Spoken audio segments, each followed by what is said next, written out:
चलो तो नहीं, एक बात बताओ, हाँ जी। अगर आपका मौका मिले लाइफ में लड़का बनने का तो क्या आप लड़का बनोगे? अरे बाप रे, मैं लड़का तो कभी नहीं बनूंगी।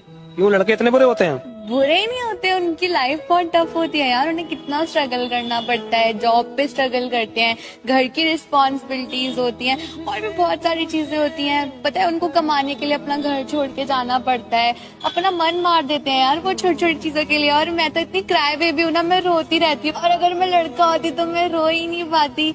और वैसे भी यार देखो, मैं एक लड़की हूँ, अगर मैं कुछ ना भी करूँ ना अपनी जिंदगी में तो मेरी तो शादी हो जानी है। लेकिन अगर मैं लड़का होती ना तो मुझे सक्सेसफुल होना पड़ता, कमाना पड़ता, स्टैंड करना पड़ता, तभी मेरी शादी होती। तो बहुत सारी रिस्पॉन्सिबिलिटी होती है, इतना सब झेलने के बाद भी वो कह नहीं पाते, उन्हें चुप रहना पड़ता है।